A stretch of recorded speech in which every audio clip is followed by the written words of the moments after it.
Bismillahirrahmanirrahim. Алла Таалага чексиз шүгүрлөр, алкыштар, мактоолор болсун. Сүйүктүү пайгамбарыбыз Мухаммад Мустафа саллаллаху алейхи вассалам салам салаваттар болсун. Туугандар. Далаил хайрат лил имам аль-Жазули аль-Хасани рахимахуллах. Пайгамбарыбыз саллаллаху алейхи вассаламдан Hazret Хасан улуу небересине барып насабы такалган чоң алымыбыз имам Жазули рахимахуллах, ал кишиден Аллахым разы болсун. Мына ушул алымыбыздын калемине таандык баалуу китеп турат колумда. Бул Далаил хайрат жакшылыктардын далилдери аттуу китеп болмокчу. Эмне үчүн жакшылыктын далилдери? Анткени бул китепте салават топтомдору жыйналган. Кимде ким дуанын башында Алла Таала алкыш мактоолорду айтып, пайгамбарыбыз саллаллаху алейхи вассаламга салават, акырында дагы ушу салават менен бүтүрө турган болсо, кабыл болууга чоң өбөлгө түшөт. Салават айтуу жашоодо көптөгөн жакшылыктарга жеткирет. Мына ушул китептин жума күнү кылынчу окулчу салаваттардын соңунда мына ушул дуаны айтып кеткен. Азыркы мен сиздерге окуп берүүчү бул дуанын артыкчылыгы, дуалардын топтому өтө көп. Адам кээ бир динге жаңы кирген адамдын баягындай бир пикири чачырап, кайсыл дуаны кылсам экен деп таңыркап калышы мүмкүн. Албетте ал учурда Курандагы өтө маңыздуу келген дуаларды айтыш керек. Курандагы баардык дуалар маңыздуу, өзгөчө эки дүйнөнүн пайдасын камтып алган. Мисалы төмөнкү аяттагыдай: Роббана атина фид дуния хасана ва фил ахирати хасан ва кина азабан-нар. Аллахым эки дүйнөнүн жакшылыктарын насип кылып, акыретте оор тозак азабынан өзүн сактай көр деген дуаларда. Ошондой мына дуалардын катарында төмөнкү дуа кирмекчи.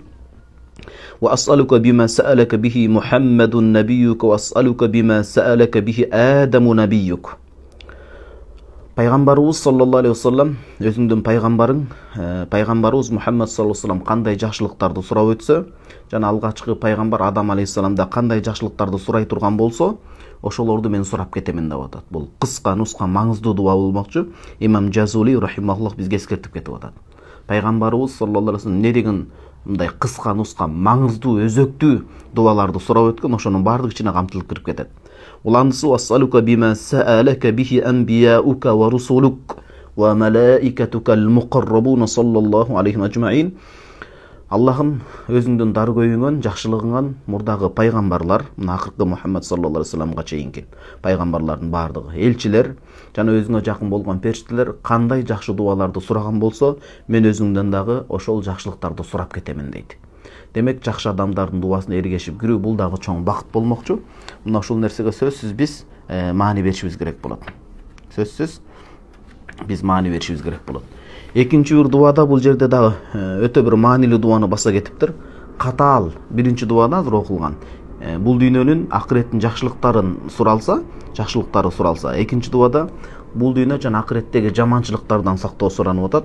Ас'алука бисмикал азимит тамил кабир. Баягы исмуллахил азам деп коет. Бул боюнча өзүнчө кенен сабап өтүлүш керек.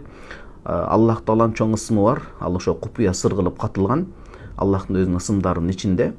Ошол сөзсүз айтыла турган болсо, дуа кабыл болууга чоң өбөлгө түзүп берет. Ошол улуу өзүңдүн атың менен суранамын. Алла тусаллиту алейна жаббаран анида. Мындайча айтканда, бизге мээрим төкпөгөн залымдын зулумдугунан өзүң сактагын. Вала шайтанан марида, жана адашкан, мындайча айтканда адашып жаманчылыкты каалаган, тоң моюн болуп, жаманчылыкты күнү түнү тынбай каалап турган шайтандын, жин жана шайтандын жамандыгынан өзүң сакта деп атат. Анткени бүгүнкү күндө сыйкыр, ушул жин илешип ооруп калуу, мына ушул нерселер көп болуп атат. Вала инсанан хасудан, жана көрө албас ичи тар, кара өзгөй адамдын ичи тардыгынан, көрө албастыгынан сакта дейт. Адам чөйрөсүндө ким менен жүрөт караш керек. Вала дуифан мин халқика вала шадидан, өзүң жараткан жандыктардын жаман күчүнөн, алардын алсыздыгы, айлакердигинен да өзүң сактагын дейт. Вала фажиран вала анида, жана күнөөкөр, өзүндөн коркпогон, уялбаган адамдын бузуку жамандыгынан өзүң сактагын, жана тоң моюн кылган, өзүңө тоң моюн болуп өкүмүңдү билип туруп каршы чыккан адамдын дагы жамандыгынан өзүң сактай көр деп Алла Таалага жалбарып атат.